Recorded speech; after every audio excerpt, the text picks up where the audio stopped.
할렐루야. 하나님을 기쁘시게 하는 믿음, 이와 같은 제목으로 우리 함께 은혜 나누기 원합니다. 믿음이 내가 이렇게 큰 믿음을 가졌다는 나의 자랑이 아니라 믿음의 대상이 우리 하나님이 되어야 되고 하나님을 기쁘시게 하는 믿음이 되어야 합니다. 특별히 교회 직분자들은 늘 교회를 섬길 때 생각해야 될 것이 바로 이 부분입니다. 내가 하나님을 기쁘시게 하랴, 사람을 기쁘게 하랴. 이것이 모든 결정의 그 결정을 내리는 기준이 됩니다. 저의 사역을 뒤돌아보면 목회 초년병 때, 그때 갓 30살이 되어서 공부하면서 교회를 섬길 때 그 교회 창립 멤버들도 있고 주관이 강한 분도 있고 또 고집이 세서 누구도 잘 그 고집을 꺾지 못하는 분들도 있고 그런 분들이 여럿 있었습니다.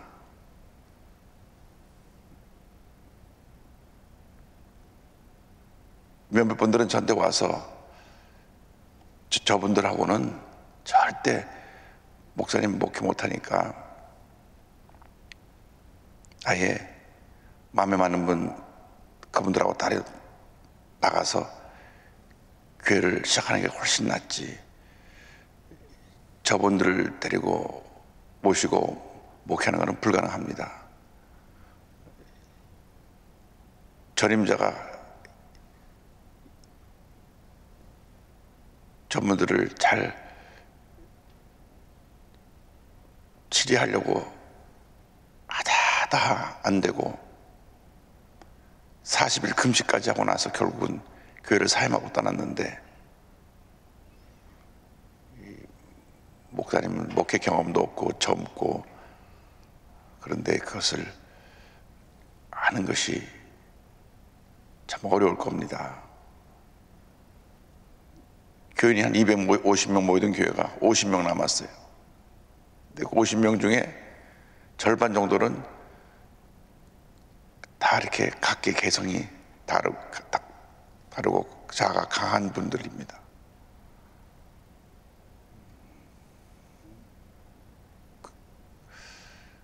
근데 어쨌든 목회를 했어요. 목회를 하고 어쨌든 교회를 지었어요.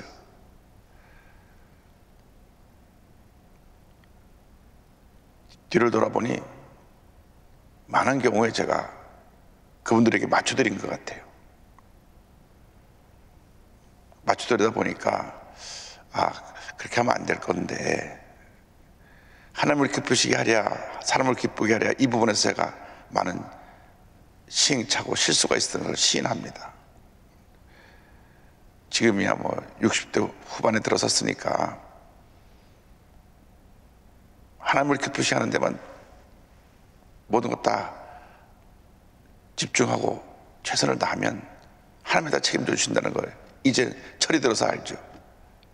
또 우리 교회 교육자님이나 우리 장로회장님이나 장로회에서 그렇게 하나님을 기쁘시게 하는 사역을 할 수 있도록 잘 도와주셔서 큰 문제 어려움 없이 이 어려움 속에서 교회가 잘 가고 있는데, 그때 돌아보면 목회 초년병에 나보다 나이가 다 25세, 30세 이상 되는 어르신들이고 대학 교수님도 있고 박사님도 있고 창립 멤버 있고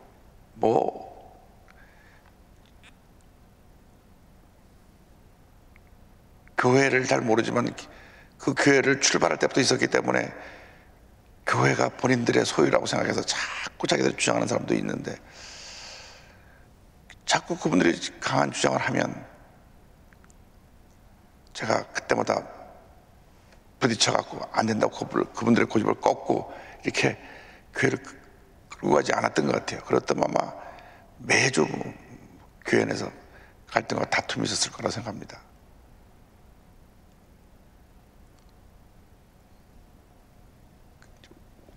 저희 지역에 나강선 목사님이라고 아주 설교를 잘하시고, 그분 설교 듣고 방송 듣고 먼 곳에서부터까지 다 차를 타고 오는 목사님이 계신데, 그분은 굉장히 강하세요.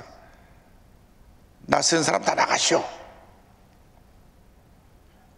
그래서 그 교회는 확 붕했다가 한번 부딪히면 또 2, 300명 확 터졌다, 붕했다고 터졌다는, 뭐 어떤 것이 좋다 나쁘다는 얘기하는 걸 지금 말씀드리는 건 아닙니다. 제가 지금 말씀드리는 요점은 그 당시 하나님을 기쁘시게 하랴, 이 부분에 있어서 굉장히 제가 부족했다, 이제 제가 뒤를 돌아보면서 회개하고 반성하는 말씀을 드리는 겁니다. 오늘 이 방송을 듣는 모든 분들이 새해를 맞이해서 남은 여생 하나님을 기쁘시게 하랴, 여기에 딱 초점을 맞추고 살면 모든 문제가 해결됩니다. 사람을 기쁘게 하면 그때로부터 많은 혼돈과 문제, 어려움이 있습니다.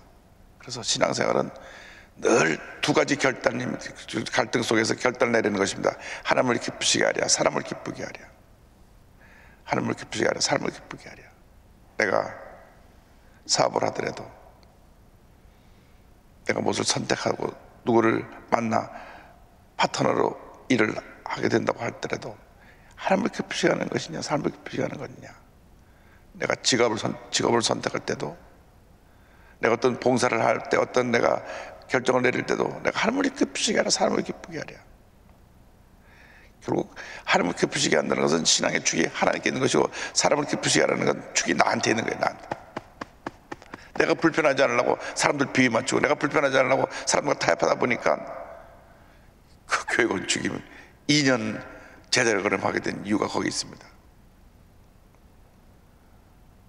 분명히 하나님께서 주신 비전은 1000명을 수용하는 교회를 지으라는 것인데, 교인이 1000명은커녕 200명도 안 되는데 1000명 교회를 어떻게 짓습니까? 헌금이 들어온 헌금 아무리 통틀어도 1년에 그 당시 10만 불 들어올 때인데 1000명 수용하는 그 건물을 지려면 170만 불, 180만 불 있어야 되는데, 그러니까 타협안이 들어옵니다. 목사님, 우선 교회를 작게 짓고 그 다음은 교회 갔다가 다시 크게 다시 지읍시다. 42만 5천 불이면, 금액도 이렇게 갑니다. 42만 5천 불이면 250명 수용하는 교회를 짓습니다. 그때 제가 기도 많이 하고, 하나님한테 주신 비전이 이겁니다, 그랬어야 되는데, 여호수아가 그 기브온 사람들이 와서 속일 때 그냥 넘어간 것처럼, 그 순간 들어보니까 42만 5천 불에 250명 수용하는 교회를 지으면 되겠다는 데서 그렇게 합시다 했는데, 교회 건축 허가가 2년 동안 나지 않은 겁니다. 서류가 들어가면 또 리젝트 돼서 또 돌아오고, 들어가고 또 돌아오고, 7번 서류를 바꿔 맞았어요. 7번. 보통 교회 건축 허가는 미국에서는 뭐 어디나 허가는 조닝이라고 그 허가가 나가게 되면 6개월 이내로 건축 허가가 나와서 교회를 짓습니다. 2년 동안 서류가 7번 들어갔다 나왔다, 들어갔다 나왔다. 공중에서 교회를 짓도록 허가를 받았음에도 불구하고 실제로 이제 설계 계획서가 들어가면 자꾸 여러 가지 이유를 달아갖고 부결시킨 겁니다. 2년이 딱 지나가니까 건축 허가를 내주는 후에도 건축 공사를 시작하지 않았기 때문에 건축 허가 취소. 아니, 자기들이 건축 설계도에 도장을 안 찍어줘 놓고선 2년 동안 건축을 안 했다고 건축 허가를 취소해버렸어요. 그때 하나님을 깨달았죠. 내가 처음부터 하나님을 기쁘시게 하려, 하나님이 주신 뜻대로 가면 건축이 끝나서 터인데, 인간적인 생각으로 사람을 기쁘게 하랴, 지금 사람도 없고 돈도 없으니까 작게 짓고 크게 짓자 하다 보니까 2년 지나는 동안에 허가가 취소돼 버렸어요. 2년 동안 교회를 안 치면 취소돼 다시 처음부터 공청회를 다 다시 해야 돼. 공청회를 다 다시 하고 다 모든 절차를 다 다시 밟아야 돼. 그 당시 그 오히려 교회 있던 성도들은 이 내용을 잘 몰라요. 당회원들, 건축위원들 외에는 몰라요. 허가 취소됐다는 것을 성도들한테 어떻게 얘기합니까? 성도들이 난리가 날 텐데. 하나님 제가 회개를 많이 했습니다. 그런데 놀랍게도 2년 동안 서류가 7번 들어갔다 나왔다 들어갔다 나왔다 하는 동안에 교인 출석이 250명을 넘어버렸어요. 교회는 계속 부흥했습니다. 그래서 제가 저한테 42만 5천 불에 250명 들어가는 교회를 짓자고 제안해온 건축위원장을 불렀습니다. 장로님, 어차피 우리가 허가가 취소돼서 다시 처음부터 다시 해야 되니까 애시당초대로 천석 들어갈 수 수용할 수 있는 교회를 해서 다시 서류를 올리십시다. 어차피 처음부터 다 다시 하는 것인데, 아이고 공청회도 해야 되는데, 공청회도 어차피 하는데 하나님께서 통과시켜 주시겠죠. 그래가지고 1000명을 수용할 수 있는 교회를 지어서 다시 공청회를 했는데 공청회 잘 통과가 돼가지고 그 다음부터 교회 건축을 시작해갖고 1년 반 만에 교회를 지은 겁니다. 진짜 하나님을 기쁘시게 했더라면 어쨌든 어떤 역사가 났을지 모르는데 결국은 시간이 2년 이상 다시 지연되면서 하나님께서 교회를 지을 수 있는 믿음도 주시고 은혜도 주시고 또 다 부어주셔서, 물론 뭐 250명이 됐다고 해서 건축 헌금 170만 불을 준비할 수 있는 그러한 것은 아니었습니다. 매달 들어오는 헌금으로, 그때 들어오는 헌금으로 또 짓고 계속 들어오는 헌금으로 또 짓고 지어서 결국 1년 반 후에, 1년 한 8개월 후에 단 1불도 빚지지 아니하고 그냥 교회를 헌당할 수가 있었습니다.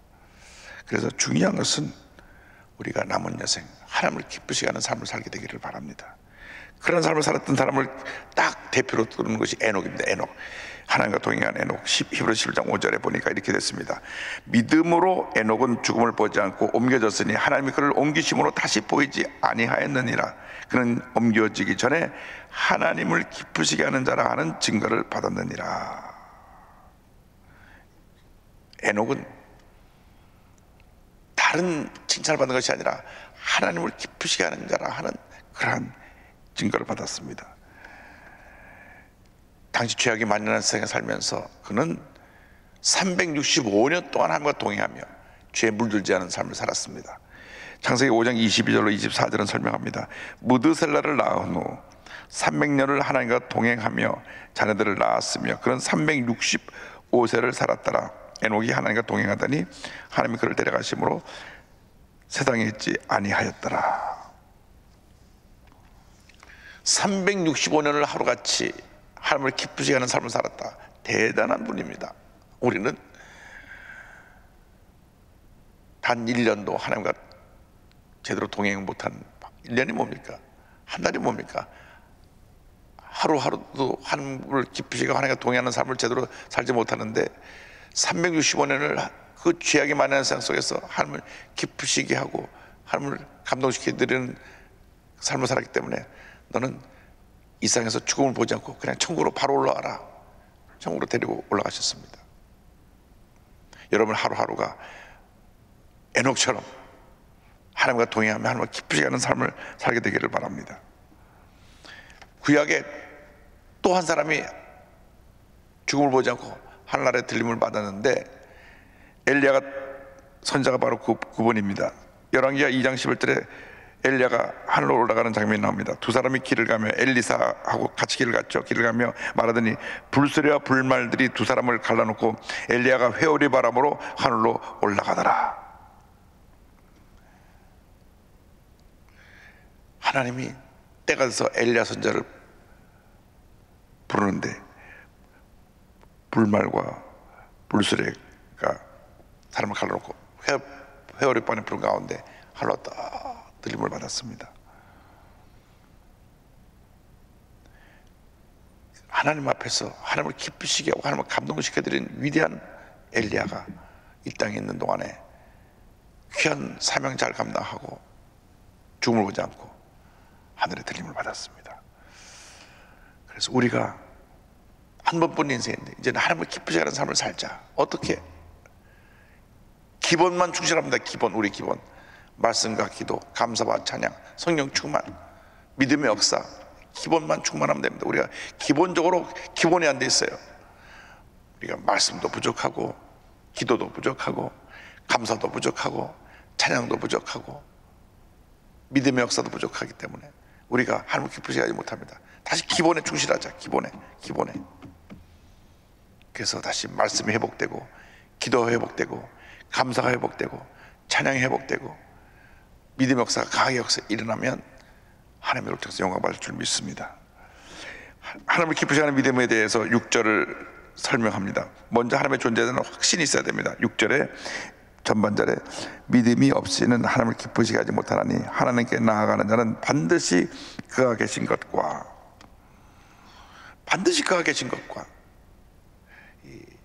라틴어로 코람데오란 말이 있습니다. 코람데오란 말이 뭐냐면 하나님 앞에서의 의식을 가지고 마르틴 루터가 하나님 앞에서 의식을 가지고 종교개혁을 일으키고 귀한 사명 감당했습니다. 하나님 앞에서라고 하는 의식을 가지면 거짓말을 밥 먹듯이 하지 못합니다. 하나님 앞에서라는 의식을 가지면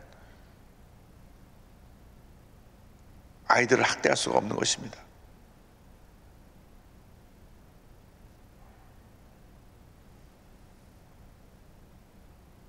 크리스찬 명문대학을 나온 부부가 이런 일을 행한 것이 알려지니까 얼마나 큰 충격인지 모릅니다. 그렇게 자상한 아빠였다 그러는데 부인은 정신병 병력이 있어가지고 대학 다닐 때부터 계속 문제가 있었고, 제가 그 대학 이사장 되는 목사님하고 어저께 통화를 하는데, 목사님 대학 다닐 때부터 계속 그 부인 되는 분이 정신적인 이상이 있어갖고 많은 치료를 받은 분입니다.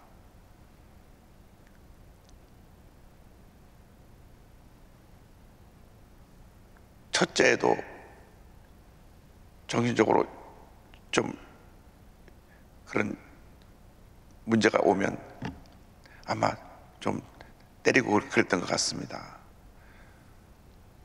둘째를 입양할 때도 정말 순수한 마음으로 입양했는데 정신적인 문제가 해결되지 않은 상태에서 그 정신적인 문제가 있는 것을 다 입양기관 할 때 서류를 냈는데, 입양기관에서 서류를 심사할 때 그것을 이런 문제가 있으면 안 된다고 받아주면 안 되는데 그냥 받아줬기 때문에 지금 와서 온갖 변명이 나오지만 어쨌건 출발이 잘못된 겁니다. 정신병력이 있는 사람을 양부 어머니로 맡겼으니까 이 어머니가 어떤 이유든 간에 자기 정신적으로 그런 일이 해서 그런 일이 생겼지만은, 그러나 지금 뭐 여론이 뭐 온 한국이 그냥 막, 한국이 지금 코로나 백신 없다 그러다가 글로 싹 가버렸어요, 여론이. 작년 10월 달에 그 아이가 죽었는데 왜 지금 와서 그게 뉴스에 나오는지 그것도 의문이에요. 요즘 백신 없고 우리나라가 지금 딴 나라 다 백신 맞느라고 그래서 우리나라 사람들이 다 그 뉴스만 보면 막 이렇게 끌어올라 그러는데 이 뉴스가 나오니까 일로 다 가버렸어요, 관심이.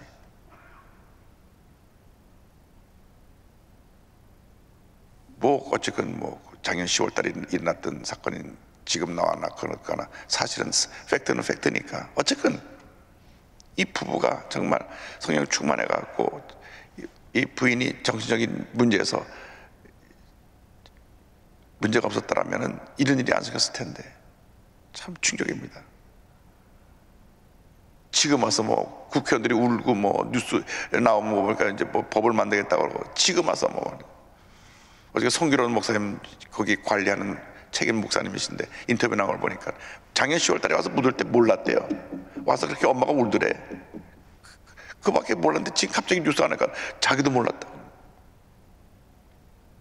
근데 중요한 것은 하나님 앞에서 의식, 하나님 앞에서 내가 뭘 하더라도 하나님 앞에서. 밥 먹듯이 거짓말하는 국회의원들은 하나님이 두렵지 않은 사람들이에요. 천벌을 받을 거예요. 밥 먹듯이 거짓말하고 밥 먹듯이 자기 편의에서 법을 바꾸고 왔다 갔다 하고, 그래서 하나님의 존재에 대한 확신을 가지고 살아야 되겠다. 이제 지금까지 선거 그걸 묻는 게 아니라 이제 앞으로 남은 여생에 정말 하나님 앞에서 의식을 가지고 하나님을 기쁘시게 하는 삶을 살아야 되겠다. 두 번째로는 하나님의 상급에 대한 확신을 갖고 나가야 한다. 6절 하반절입니다. 또한 그가 자기를 찾는 자들에게 상 주시는 이심을 믿어야 할지니라. 하나님을 찾는 사람들, 솔로몬에 대해서 하나님 하신 말씀이 있습니다. 역대상 28장 9절입니다. 내 아들 솔로몬아, 하나님 다윗을 통해서 주신 말씀입니다. 너는 내 아버지 하나님을 알고 온전한 마음과 기쁜 뜻으로 섬길지어다. 여호와께서는 모든 마음을 감찰하사 모든 의도를 아시나니 내가 만일 그를 찾으면 만날 것이요 만일 내가 그를 버리면 그가 너를 영원히 버리시리라. 정말 모든 축복을 받을 수 있는 것을 다 다윗이 마련해 놓고 영원히 복받는 비결을 가르쳐 준 겁니다. 진심으로 하나님을 찾으면 하나님이 다 하시니까 다 해결해 줄 것이다 하고 고민했는데, 기록을 보면 솔로몬이 성전을 7년 동안 짓고 자기 궁전을 13년 동안 짓고, 물론 궁전이 더 커서 그렇겠지만 어쨌든 성전 짓는 데는 7년, 자기 집 짓는 데는 13년, 그리고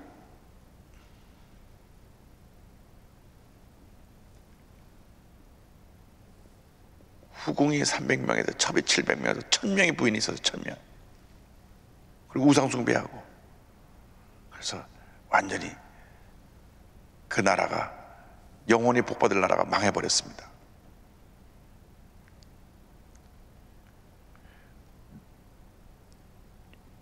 내가 그를 찾으면 만날 것이고 그를 버리면 너를 버린다 그랬는데 이 솔로몬이 같은 잘못을 한 것입니다. 그래서 우리는 늘 하나님을 찾고 믿음의 기도로 나아가는 하나님의 자녀가 되어야 합니다.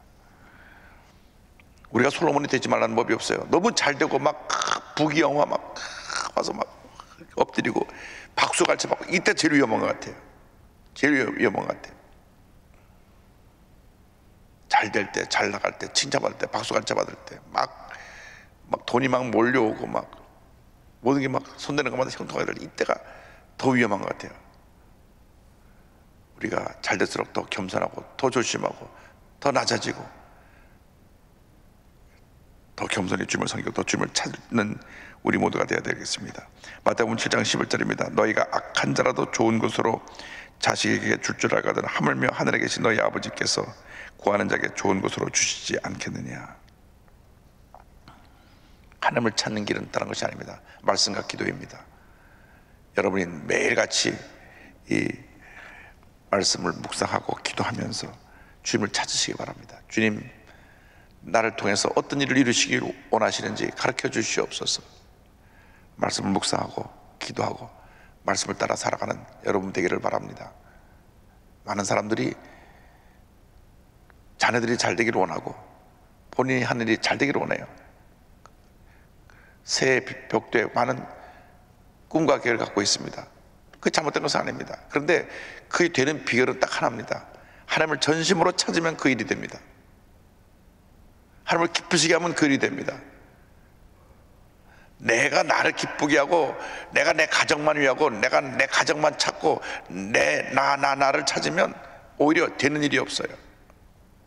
그러나 내가 전심으로 주님을 찾고 주님을 기쁘시게 하면 주님께서 내가 원하는 모든 거 다, 오늘 성경에 말씀하신 주님이 다 알고 계시니까 다 가정도 화목하게 해주시고 자녀의 복도 주시고 건강도 주시고 물질의 복도 주고 주셔서 주님 일 할 수 있게 하시고 기쁨 주고 평안함을 주시는 것입니다. 다시 오늘 첫 말씀으로 돌아가서 이제 말씀을 마무리합니다. 딱 하나입니다. 내가 하나님을 기쁘시게 하랴, 사람을 기쁘게 하랴, 이것입니다. 이것이 여러분 일생 동안 모든 결정을 내리는 기본이 되기를 바랍니다.